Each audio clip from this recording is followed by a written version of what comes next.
Hello, and welcome to Moscato and Tea.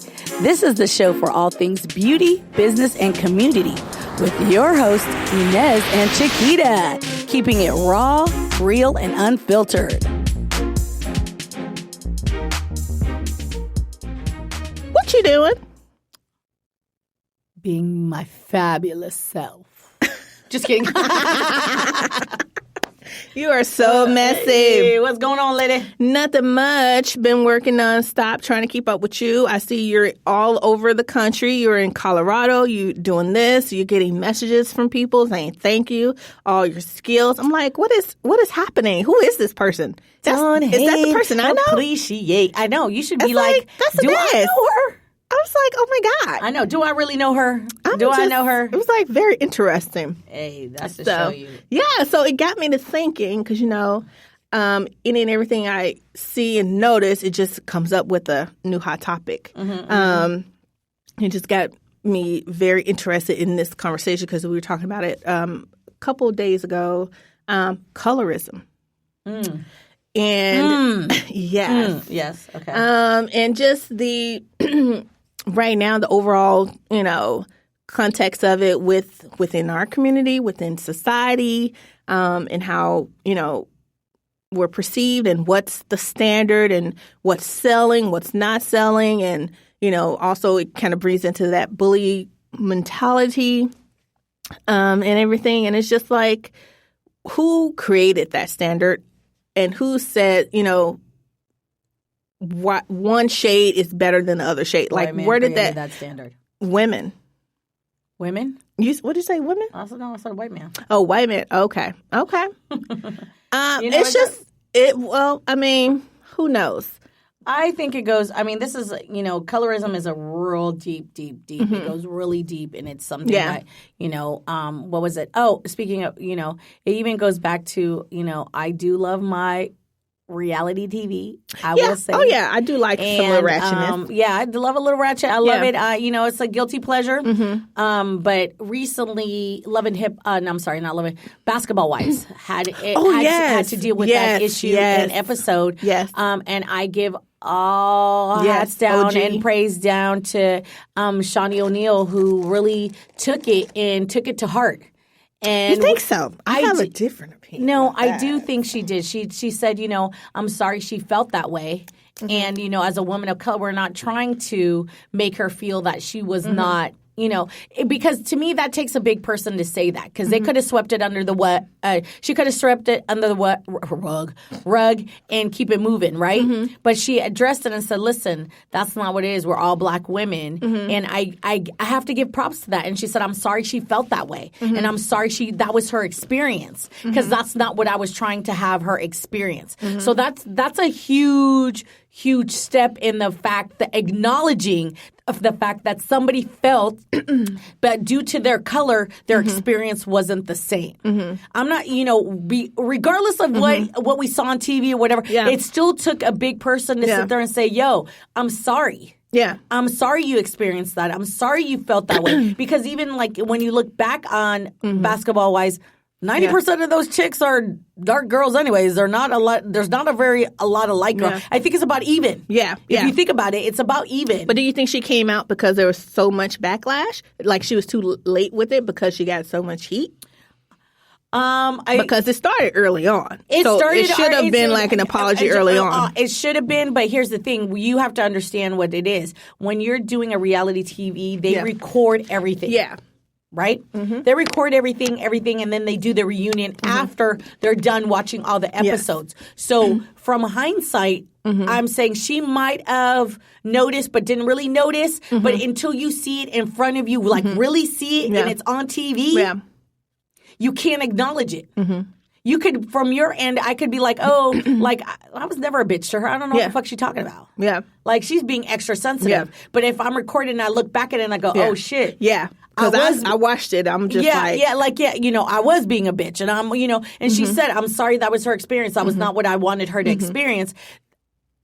right or wrong, it still takes a big person to acknowledge the fact that there was someone who felt some type of way and was treated differently because of her skin color. And that's how she felt. Yeah. And you cannot be mad at someone for feeling the way they feel, even intentional or not. That's how OG felt. Yeah. So I think with colorism, I think that goes like as a lot of times we say about slave days, you know, you had the house girl, the house nigga, as that they would say, excuse my language. Yeah. But, you know, she was the girl that was the light skin, that was more white, that she was able to be inside the house. The dark ones were outside. So I think that's where, you know, the brown paper bag test, a lot of people wanted to try to be so they could be free, be as light as possible so they can pass as a white person to be able to be free. So I think all of that encompass into colorism. But colorism comes from all. I mean, in it's not just every a United industry. It's not just a United States thing. It's a world thing. It doesn't matter. I think it's to the fact of the matter of how if you are colonized or somebody comes into, or put it this way, a lot of people already lived in their cities and their countries and stuff, and then people decided to explore. And explore and see what was out there. So now you have this explorer who has his people, and they come in and they terrorize you, and they beat you down, and they basically say, I am king, and because of my color and who I am. Then what do you want to do when you beat somebody down so much? The only thing you want to do is be like them because that's what's going to give you the ability to think and be free and move into other things. So in our own communities, it's a huge problem. It's very, very Why? huge. Because it still is. Yeah. The lighter skinned you are, the more you get. From your own people. Yeah, it's just privilege. Yeah. We talk about this all the time. Like, you know, a light skinned black girl is going to, because her hair texture is different, or she's quote unquote mixed or whatever, she gets a little bit more, she might get a little bit more love. She might do this. She might get on TV more because she looks more white-ish. I mean, let's keep it 100. Harry married Meghan Markle. She's a black girl. Oh, yeah. But she looks more on the white side than she does on her black side. But when you look at that family portrait, mama is as dark as me and you. Yeah. And gets as much heat. It just, exactly. And she's thinking, I hate to say this. You know, I hate to say this, but I think she thought she was going to get a pass. She knew she even said it. I knew it was going to be hard, but I didn't realize how hard it was going to be. Her brief interview. Do you know what that means? Yeah. That means, sorry, boo-boo, they still look at you as a black girl. Yeah. And unfortunately, just because you can straighten your hair and it flows in the wind and the whole thing, you're still a black girl. Your mama's still black. Yeah. So you're going to get that heat like you ain't good enough for that. Yeah. That thing. And again, that's only because in our community, she's, we got a princess. Yeah. Even though, you know, there's plenty of African, you know, from Africa, we got princesses and kings. But in this world, and, you know, what we're living in, she's a princess and this is amazing. Yeah, for nowadays. Yes, she's amazing. Yes. Yeah. Oh, yay, we got one in there. Yeah, yeah. You know, but the reality is that's not the case. Yeah. And just because your baby came out looking like his daddy and that might be your white side genetically. Yeah, that's true. Genetically, compared and matched with his white side. Yeah. That the baby came out like that. But let's keep it 100. What if her black side was a stronger gene? What if she has another kid and comes out darker? What are you going to do? Yeah. I mean, these are things that people aren't really thinking about or not talking about. Yeah. Everybody wants to sweep that shit under that doesn't exist anymore. No, it still does. exists. And at the end of the day, even still with social media, we have white girls that are trying to portray themselves as light-skinned black girls so they can get the following, the endorsements, and the money. Oh, yeah, in the beauty community. Oh, yeah. In the beauty community. Yeah. Oh, I just tan really, girl. Don't that doesn't look like you just tan really good. Yeah. There was a movie back in the 80s, I think, or it was the 90s. I can't remember. There was a movie called Soul Man. Okay. I don't know. Okay. It's a really old movie. It was, I think I had to watch it in college or something like that. And they were talking about how this white kid was upset because of affirmative action. right? okay. He couldn't get into college because of affirmative. So they were giving him like a position to a black person. So he decided that he was going to take tanning pills to make himself dark and black and put on a afro, like a wig kind of thing, so he could get this scholarship. But in the end, and so then he realizes how different he is treated as a black man than he does as a white guy. Ooh. To the point where women are throwing themselves at him because they think he's an athlete, he's a black guy, he's this, is this, and this. And then he gets pulled over by the police, but his ID doesn't show, like, you know, and so he doesn't have it, how he gets thrown into jail, how all of these things, like, he's like, yo, it's not. And then at the end, he comes out and says, actually, I'm a white guy. I did it for this and that, whatever reasons. But at the end of the day, as much as people, then at the end, everybody goes, no wonder, no wonder, no wonder. They're like, no wonder things didn't match up because he really was a white guy. That's crazy. Yeah. At the end of the day, it was all about colorism. Yeah. And how whatever it is that we're looking for as a woman of color, you know, as a woman of color, a lot of times you get the light-skinned girls. I have a bunch that are friends. Yeah. I could care less. Like, you know, I don't see past color. It's actually what I do see is your personality and if you're a good person or not. But I do know that a lot of times lighter skinned women feel they have a privilege and they feel that they are catered to and done things differently because of their skin color. Like, oh, what do you mean? So if we go out together and I'm like, and a guy, let's say a mutual dude, we find the same dude attractive, but the dude might not talk to her, but talk to me, they're feeling offended. Oh. Well, why would he talk to you? Like, why wouldn't he? You That's know, crazy. You know what I'm saying? I think it's kind of like, what do you mean? Every guy's not attracted to me. Not every guy is going to be attracted to you or me. It doesn't matter what color it is. It doesn't matter whatever it is. No, exactly. Or I don't have to work as hard. Yeah, that's true.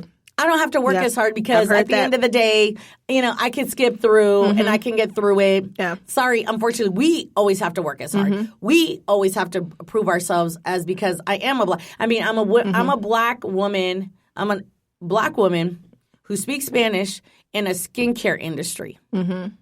Okay?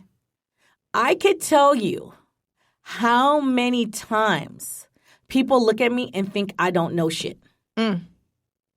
People always ask me, why isn't your career at a platform where you should be? I said, because of my skin color. It has nothing to do with my knowledge. It's because of my skin color. I know this. Because there are women out there that are non-black that don't know half the shit I know, but are regarded in a way that they're because of their skin color and they're white and they know. And I'm like, but I'm so used to it. It's baffling. I'm so used to it that I'm like, it is what it is. I mean, I travel all over the United States. I go teach. I get the looks all the time. Like, does this bitch really know what she's talking about? Yeah. Is she really? By the time they leave their class, they're like, bow down. I was like, that's right, bow down, bitch, because I know what I'm talking about. You just don't think I do. You just think I'm a dummy. You just don't realize that I have to work 10 times harder to get to where that girl is. And she's newer. She's only got 3 years in. You're believing everything she's saying, but I got 16 years in, and you don't believe me? That's crazy. That's crazy. That's so crazy. Yes, colorism is a very alive and well thing, and you know it. You're a writer, in the industry, in the book industry, in the book industry. Yeah, it's crazy. Just even trying to, submitting stories. It can be the same story as another, indie author who is not black, right? But somehow they can't connect to my characters, but they can connect to another character, and it's the same. But I bet you anything if you didn't put your picture on it, you put a white girl, they would understand. All of a sudden they could connect to the characters. It's not they're not connecting to the characters; they're not connecting to the writer. Yeah.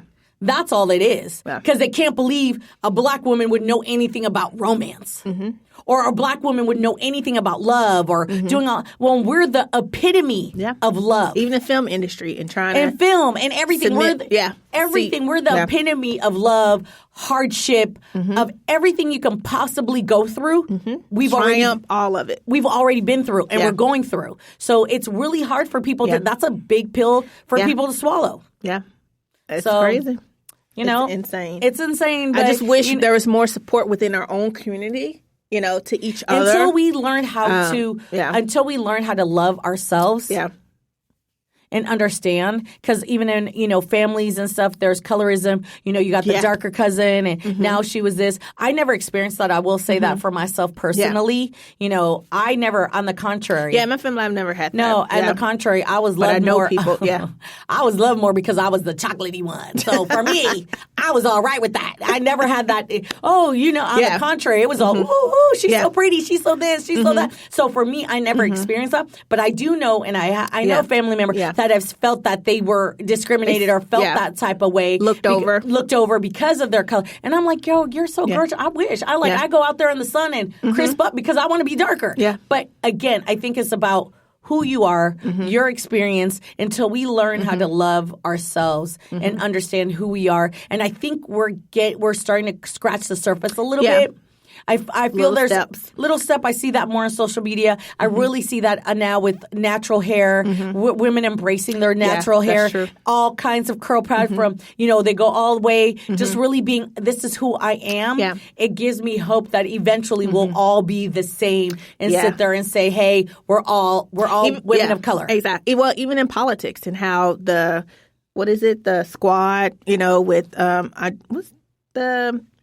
the people in the Senate, what's the girl name? AOC, and then the other women. And then Kamala. Yeah. It's like just seeing that and the experiences that they're going through. So it's like it's in every industry. It's everywhere. It's just like, It's everywhere. So hopefully. It should be, based on, your work and your character and not, yeah. I think that should be number one. Not color.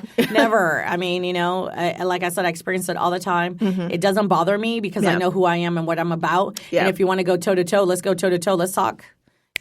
Hey. Let them know. I have no problems with that. Yeah. But until we're, as women of color, of all colors, are secure in who we are and what we're about, it's still, but I see a little light. Like I do. Yeah. Like on social media, I see little things that I'm like, oh, I'm hopeful.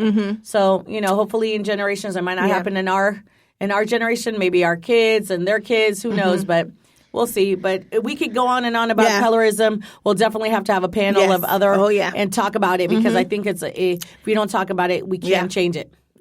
Listen, there we go. Okay, with that said. 2020, here we come. Oh, Lord. I don't know if they're ready because I ain't ready. Listen, messy. Anyways. Once again, lady. Always a pleasure. Yes, been wonderful catching up, and we will continue the conversation, and we appreciate all of our listeners. Absolutely. And we will talk to you guys later. Yes. Bye. Thanks for listening. Take a little time to enjoy your brand of Moscato and tea with us every day. Subscribe, rate, and follow us on Instagram, Twitter, Facebook, and MoscatoandTea.com.